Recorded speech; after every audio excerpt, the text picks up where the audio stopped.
Demək, mən 2022-ci ildə Şərur MTK-dan, Jasmin Parkdan, Saraydan, 7-ci mərtəbədən 3 otaqlı 73,5 kvadrat təmirsiz kreditlə ev aldım.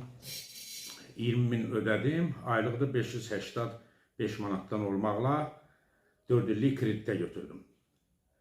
Və hər ayda bunu ödəyirdim. Müqavilə bağladıqda müqavilədə göstərilmişdi ki, 2 ay gecikmə olarsa, bu ev yəsinə deyilmədən digərinə satılacaq.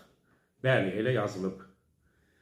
Mən də elə olurdu 3 ay gecikirdim, 3 ay birdən ödəyirdim, 6 ay gecikirdim, 6 ay birdən ödəyirdim.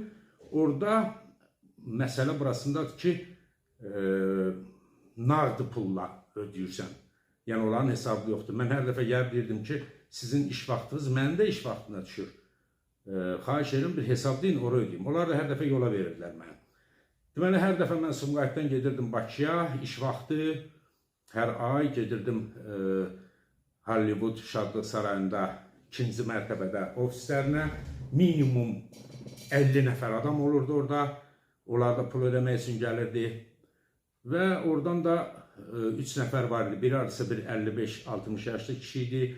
Biri arası 50 yaşlı qadın idi. Bir də cavan qız idi, arası 25-30 yaşlı qız idi. Onlara ödəyirdim. Onlara da mən özüm də deyirdim ki, bəs burada yazılıb, bax 2 ay geciksə belə olacaq. Deyir, ona fikir vermə. Əsas İTOQ-da, tutaq ki, məsələn 2025-ci ilin 10-cu ayında bitirməlisənsə, İTOQ-da bütün bunlar hamısı düz gəlsin. Və mən də belə ödəyirdim. Tutaq ki, 3 ay bir ödəyirdim, 9 ay bir, 6 ay bir ödəyirdim və onların mənə verdiyi sənəddə də bu var. 3 il idi belə ödəyirdim. İndi də sonuncu ödənişim olmuşdu fevral ayında. İndi də gəldim 1600 manat cibimdə pulla ki, 3 ay birdən ödəyim. Gələn ayı da ödəyim. Dedilər, sən qırmızı dəftərdəsən. Dedim, niyə? Dedilər, bəs 2 ay gecikimcə. Dedim, başa düşmədim. Mən əvvəl deyilirdim. Hanı o adamlar? Dedi, o adamlar işdən çıxıb. Təzədən getdim, İsfəndiyar müəllimlə görüşdüm. İsfəndiyar müəllim bir qulaq asmadı ki, o bu şəkildə. Dedi ki, sənə 43 min cərimə yazmışıq, onun 30 minini ödəyərsən. Xoşun gəlmir, çıx evdən. Neysə, təzədən gəldim aşağı, bir də oradan-buradan xahiş elədim. Ona bir də yaxını, öz lap yaxın adamı xahiş elədi. Bu mənim götürdü cəriməmi 20 min elədi. Deyirəm, qardaş, niyə eləyirsən bunu? Qulaq asmır da, adamla danışa bilmir, yaşlı adamda, adam da çox şey eləyə bilmir də, danışa bilmir. Dedi ki, bəs evin qiyməti indi bahadır, əvvəl sən orada 650 manat idi, indi 1200 manatdır deyir. Sən cərimə ödə deyir. Deyirəm, niyə axı da sənin işçilərin mənə deyib də, mən 3 ildir sənin mənə verdiyin cədvəli də çıxartdım, onlardan çıxartdım.